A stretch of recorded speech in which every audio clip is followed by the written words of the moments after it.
Assalamualaikum warahmatullahi wabarakatuh.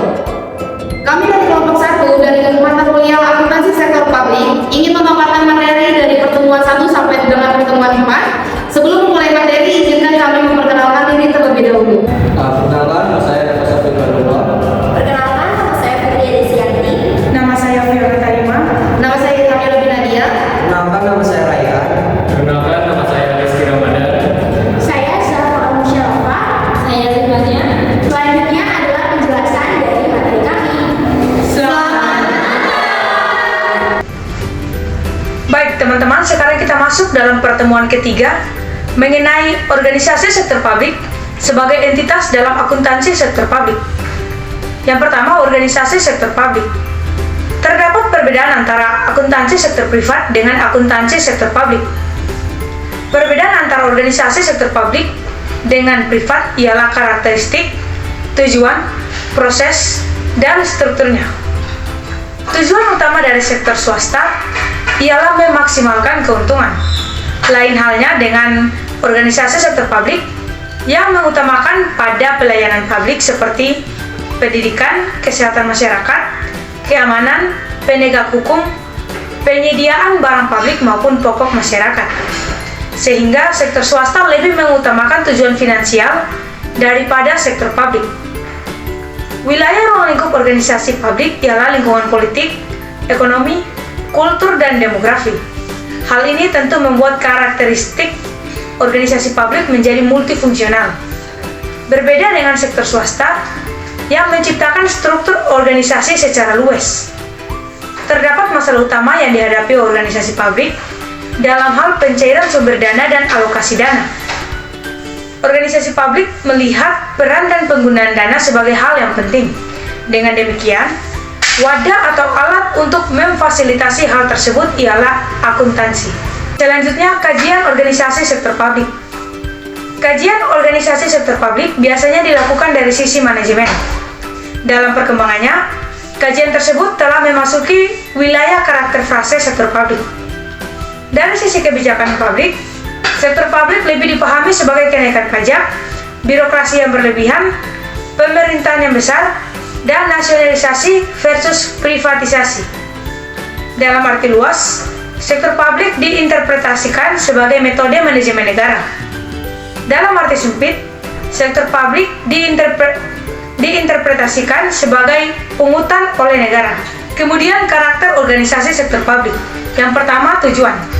Memberikan kesejahteraan kepada masyarakat yang meliputi kebutuhan dasar dan non-dasar berkaitan dengan jasmani dan rohani. Yang kedua, aktivitas. Aktivitas yang dilakukan berupa pelayanan publik, misalnya keamanan, penegakan hukum, pendidikan, transportasi publik, kesehatan, dan sejenisnya. Yang ketiga, sumber pembiayaan, berasal dari dana masyarakat dalam bentuk pajak, retribusi laba, dan pendapatan lainnya yang tidak bertentangan dengan perundang-undangan. Yang keempat, pertanggungjawaban. Pertanggungjawaban diberikan kepada perwakilan masyarakat, seperti DPR, DPD, DPRD, dan sejenisnya. Yang kelima, budaya organisasi, birokratis, formal, serta berjenjang. Yang keenam, penyusunan anggaran, dilakukan dengan masyarakat untuk merencanakan program untuk mendapatkan input, selanjutnya disahkan oleh wakil masyarakat di DPR, DPD, DPRD, dan lembaga sejenis. Dan yang terakhir, stakeholder, masyarakat Indonesia, kreditur, investor, hingga lembaga internasional. Selanjutnya yang kedua, ada peran akuntansi dalam organisasi sektor publik. Cakupan dari akuntansi sektor publik melingkupi proses pertanggungjawaban dan manajerial. Ruang lingkup proses manajerial seperti perencanaan, penganggaran, dan ratifikasi anggaran dengan adanya pos-pos aktivitas beserta anggarannya. Ada ciri khas dalam mencari sumber hingga alokasi dana dari publik dan untuk publik. Membuat akuntansi sektor publik disebut dengan akuntansi dana. Akuntansi sektor publik melihat anggaran sebagai focal point dari landasan operasional organisasi. Bentuk dari akuntansi ialah transparansi, prediktabilitas kinerja organisasi, dan akuntabilitas. Pelaksanaan akuntansi sektor publik secara akuntabel dan transparan merupakan jembatan atas penerapan konsep rasional choice theory untuk mengatasi bounded rationality di organisasi publik. Hal ini memiliki keterkaitan dengan keterbatasan sumber daya dalam memenuhi kebutuhan publik. Tuntutan pembaharuan atau reformasi sistem keuangan pada organisasi publik memiliki tujuan agar pengelolaan uang publik dilakukan secara transparan berdasarkan konsep value for money sehingga dapat menciptakan akuntabilitas publik menurut Mardiasmo 2009. Perkembangan organisasi publik saat merupakan fenomena akuntabilitas publik yang dapat diamati. Tujuan utama dari reformasi sektor publik ialah terwujudnya akuntabilitas publik. Dengan demikian, sarana yang dapat berperan dan mendukung organisasi sektor publik dalam menghasilkan akuntabilitas publik merupakan peran akuntansi pada organisasi sektor publik. Selanjutnya yang ketiga adalah entitas dalam akuntansi sektor publik. Bagian dari entitas akuntansi sektor publik seperti akuntansi pemerintah diantaranya entitas akuntansi dan entitas pelaporan.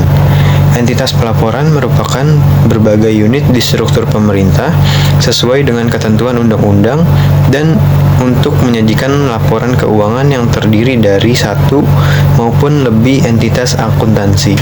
Menurut Undang-Undang Nomor 17 Tahun 2003 tentang Keuangan Negara Pasal 6 Ayat 1 dinyatakan bahwa Presiden selaku Kepala Pemerintahan memegang kekuasaan pengelolaan keuangan negara sebagai bagian dari kekuasaan pemerintah.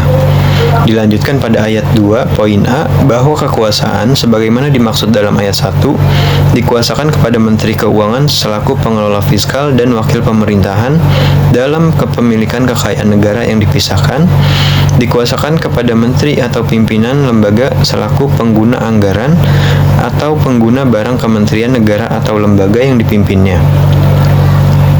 Dan poin B, selaku pengelola fiskal, Menteri Keuangan bertanggung jawab dalam pelaksanaan APBN yang merupakan tugas untuk menyusun laporan keuangan. Penyusunan laporan keuangan adalah salah satu bentuk pertanggungjawaban atas pelaksanaan APBN. Hal ini dimaksudkan dalam pasal 8 poin G.